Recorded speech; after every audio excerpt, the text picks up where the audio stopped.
नौकरानी ने अपने मालिक की आंखों में सफेद शराब डाल दी, लेकिन यह उसे नुकसान पहुंचाने के लिए नहीं था, बल्कि यह जांचने के लिए था कि क्या वो सचमुच अंधा है। क्योंकि हर रात जब वो सोती है तो उसे लगता है कि उसकी पीठ के पीछे दो आंखें उसे देख रही हैं। उसे संदेह था कि उसके मालिक का अंधापन नकली है। जब उसने देखा कि बूढ़े व्यक्ति ने बूंदों पर बिल्कुल भी प्रतिक्रिया नहीं की, तो महिला तुरंत डर गई और ठंडे पसीने से तर हो गई। इसका क्या मतलब हो सकता है, क्योंकि वो और बूढ़ा आदमी दो लोग ही यहाँ रहते हैं। अगर वो बूढ़ा आदमी नहीं है जो उसकी ओर देखता है तो और कौन हो सकता है। उस रात जब वो सोई तो उसकी पीठ के पीछे वही एहसास फिर से हुआ। उसी समय गलियारे में कदमों की आहट सुनाई दी। इस बार उसने ये देखने की ठानी कि कौन जाग रहा था, लेकिन जब उसने हिम्मत करके दरवाजा खोला तो दालान खाली था।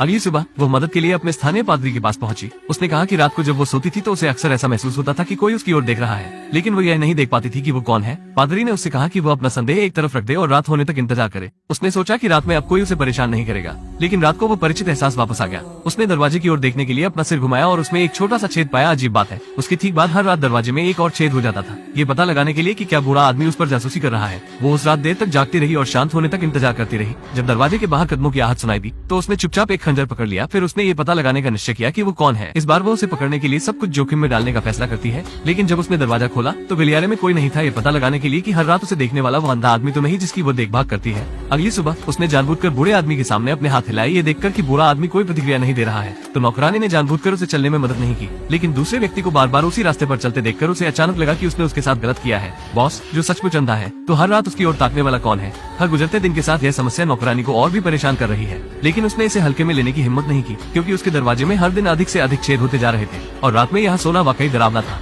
उस रात आधी रात में दरवाजे के बाहर फिर से कदमों की अजीब आवाज आई। उसने अपना हथियार उठाया और दरवाजा खोला, लेकिन बाहर कोई नहीं था। इस समय तेजी से कदमों की आहट उसकी ओर बढ़ रही थी, जिससे डरकर उसने जल्दी से दरवाजा बंद कर लिया। अप्रत्याशित रूप से जब उसने अपना सिर घुमाया तो वह इतनी भयभीत हो गई कि वह अपनी जगह पर ही जम गई थी। उसने पाया कि बूढ़ा आदमी उसी के बिस्तर पर लेटा था। उसी समय गलियारे से अपवर्तित प्रकाश दरवाजे के छोटे से छेद से होकर अंदर आने लगता है। जब रोशनी बूढ़े की आंखों तक पहुंची तो वो इतना डर गई कि उसने इस दृश्य को सीधे देखने की हिम्मत नहीं की और झट से अपनी आंखें बंद कर ली। लेकिन जब उसने अपनी आंखें खोली तो बूढ़ा आदमी अजीब तरह से गायब हो गया और उसे अभी भी बाहर से आ रहे कदमों की आवाज आ रही थी। इस बार वो इसे और सहन नहीं कर सकी। बिना एक शब्द कहे उसने लैंप जलाया और बूढ़े आदमी के कमरे में ये देखने के लिए गई कि बूढ़ा आदमी बिस्तर पर सो रहा है या नहीं, क्योंकि उसे संदेह था कि उसका बूढ़ा मालिक अंधा होने का नाटक कर रहा है और यह वही आदमी है जो उसे रात में देखता होगा। जब वो मालिक के कमरे में आई तो उसने तुरंत अपनी उंगली से दरवाजे में एक छोटा सा छेद कर दिया। वो देखना चाहती थी कि बूढ़ा आदमी कमरे में सो रहा है या नहीं। जब उसने धीरे से अपनी आंखों से खिड़की से देखा तो उसने पाया कि अंदर इतना अंधेरा था कि कुछ भी देखना संभव नहीं था। इसलिए उसने देखने के लिए लैंप उठाने की कोशिश की। अप्रत्याशित रूप से जब वो पूरी एकाग्रता के साथ कमरे में देख रही थी, अचानक एक छोटे से छेद से चाकू निकला और सीधे नौकरानी की आंख में जा लगा। जब उसने दरवाजा खोला तो वो स्तब्ध थी, यह महसूस करने के बाद कि बूढ़ा आदमी वास्तव में अंधा होने का नाटक कर रहा था।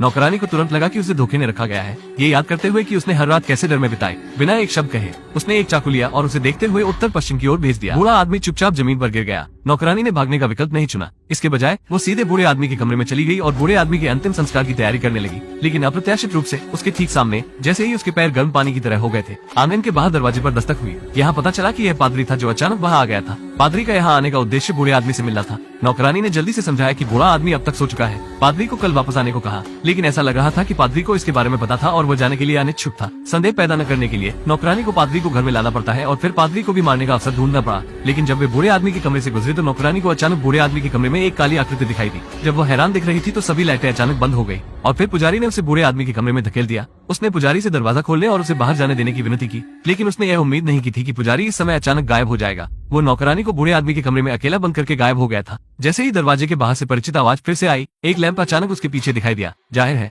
अंत में नौकरानी के साथ कुछ अच्छा नहीं हुआ होगा। वीडियो यहीं समाप्त होता है। इसे देखने के बाद आपके अनुसार अंत में लैंप पकड़ने वाला व्यक्ति कौन था? ऐसी ही दिलचस्प रहस्यमय फिल्मों की दुनिया में जाने के लिए हमारे चैनल को अभी सब्सक्राइब करें। मिलते हैं अगली स्टोरी में।